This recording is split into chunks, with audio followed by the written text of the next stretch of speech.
Hey there, welcome back to Twisted Hood. Here, we unravel the most fascinating and gripping crime stories that will keep you hooked.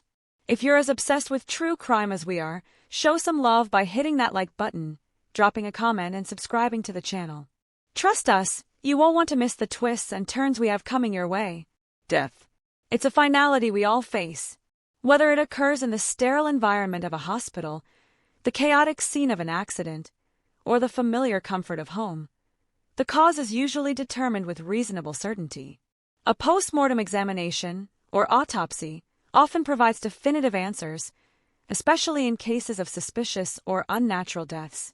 But what happens when the lines between life and death become blurred, tragically entangled by human error?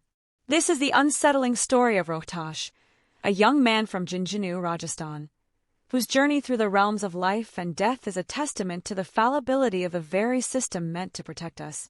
Most deaths at home don't necessitate a postmortem, unless family members suspect foul play. But what exactly is a postmortem? It's a surgical procedure involving the dissection of a corpse to determine the cause and manner of death. I've witnessed this process firsthand, a stark and unforgettable experience. I recall vividly a postmortem conducted on a Delhi politician, Atmaram Gupta, a victim of murder.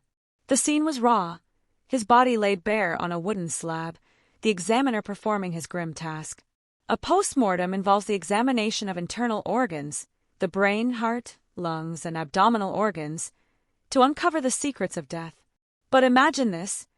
A person undergoes a postmortem, a cause of death is recorded, and the body is released to the family for cremation. The pyre is prepared, the body is about to be placed upon it, and then the unthinkable happens. The deceased's eyes flutter open. They are breathing. A pulse is detected. The body is warm. Panic and disbelief grip the onlookers. The dead man is alive. This isn't a macabre joke. It's a documented reality. This is what happened with Rohtash. Rohtash, an orphaned, deaf, and mute 25-year-old, lived in an ashram in Jinjanu. On a Thursday afternoon in November, he suddenly fell ill. He was rushed to Bhagwan Daskatan BDK hospital. In the emergency ward, doctors examined him.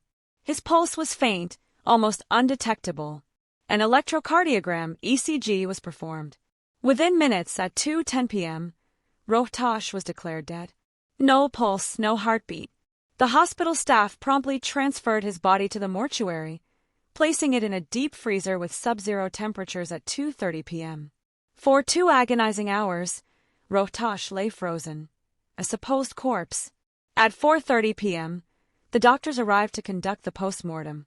Within a mere 15 minutes, the procedure was declared complete. The body, wrapped in a sheet, was handed over to those who had brought him to the hospital. At the cremation ground, as the pyre was being prepared, the shocking discovery was made. Rohtash was alive. He was rushed back to BDK hospital, the same place where he had been declared dead and subjected to a postmortem just hours earlier. The doctors were stunned. Rohtash was indeed alive, though his condition was critical. He was referred to a larger hospital in Jaipur. At 5:30 a.m. the next day, in the Jaipur hospital, Rohtash was declared dead for the second and final time. This time, there was no miraculous revival. The doctors were informed of the bizarre events of the previous day, the postmortem, the sudden return to life. They were incredulous. How could a person who had undergone a postmortem possibly be alive? The story took a dark turn when the ashram authorities demanded answers. How could a living person be declared dead? How could a postmortem have been performed on a living being? The postmortem report itself was a sham, merely stating the cause of death as respiratory failure due to a lung infection and tuberculosis, without any details of the examination itself. An inquiry was launched, revealing a shocking tale of medical negligence. Rohtash had suffered an epileptic seizure, a condition he was known to have. During the seizure, his pulse had become extremely weak, leading the doctors to hastily pronounce him dead without properly examining the ECG results. The ECG, if examined, would have shown signs of life. A living man was placed in a deep freezer for 2 hours, subjected to a sham postmortem, and nearly cremated alive.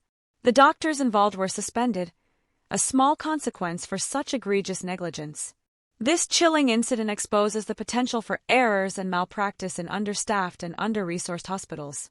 It raises troubling questions about how many similar incidents might go unreported, how many living people might be wrongly declared dead. This is a stark reminder of the immense responsibility entrusted to medical professionals and the devastating consequences of negligence.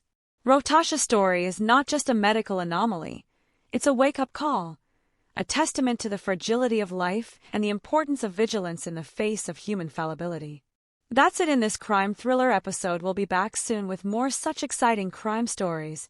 Until then, take care of yourself, stay healthy, and make sure to hit that subscribe button so you're ready for what's next. See you soon.